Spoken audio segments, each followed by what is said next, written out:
May naputol na wire. Yung color black. Bago nating tuluyang i-tape lahat at lagyan ng insulator, testingin muna natin kung gumagana na yung ating speed meter. Start natin.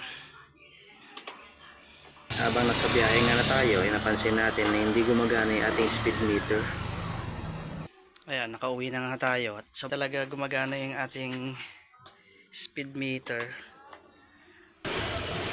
So yun talaga eh.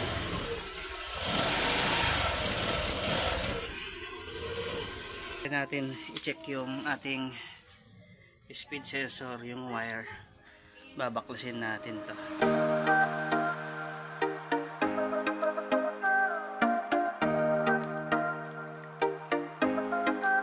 So natanggalan natin yung gearbox. Ito naman yung baklasin natin. Ito yung naging problema. May nabalatan na wire dito. Ayun, naputol. Ayan. Buti na lang hindi dumikit sa chassis. Kung dumikit sa chassis to, yari ang ating ECU.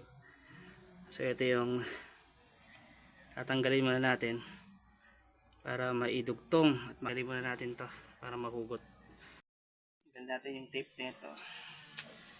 Ayan, para mahugot tong socket nya.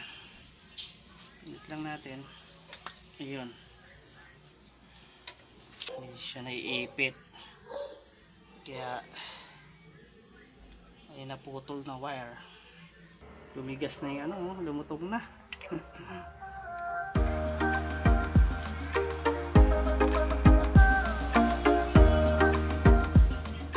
Kumuha rin tayo ng DC wire.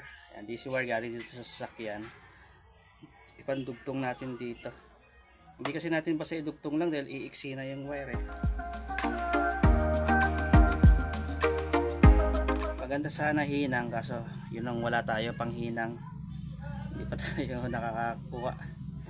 Masira kasi huling pang hinang ko, kaya iti-tape muna natin. Pero siguraduhin lang natin na maayos yung pagkadugtong, tapos i-tape natin ng maayos. Okay.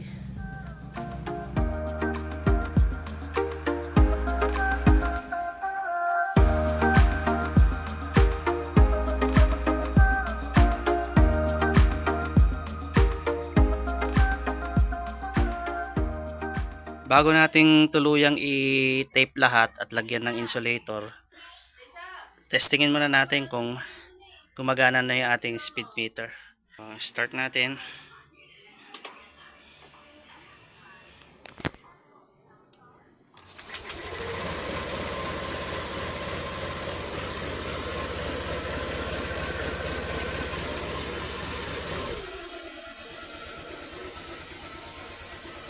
I-rev natin konti.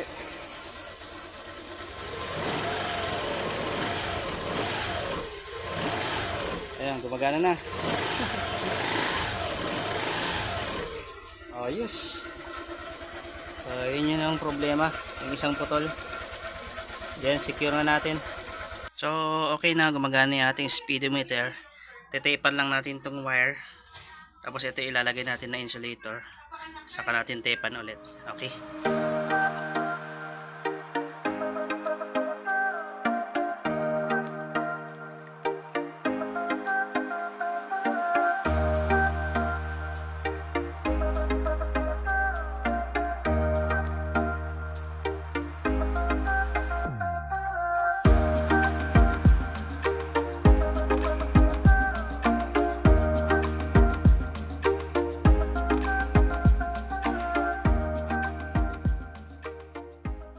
Lagyan na natin ng balot yung kanyang wire. Ibabalik na lang natin dito. Tapos saka natin ibalik yung mga pinagbabaklas natin. Okay.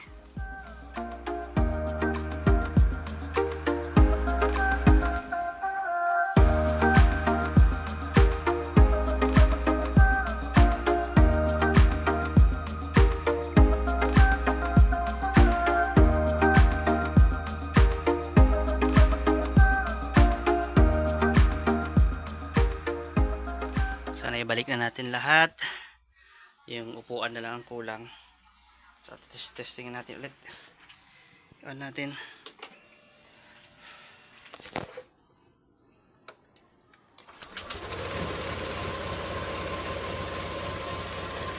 kita nyo naman meron ng bilang. Okay na. Okay.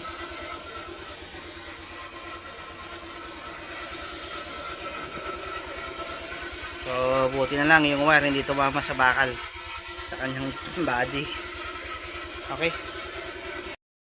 So kapag nangyari sa inyo yung gano'n, nawalan ng speed meter, yun muna i-check ninyo yung wire dito sa kanyang sensor dahil sa kaka-vibrate niyan kaya nagkakagasgas, nababalatan yung wire. Okay, balik na lang natin yung upuan.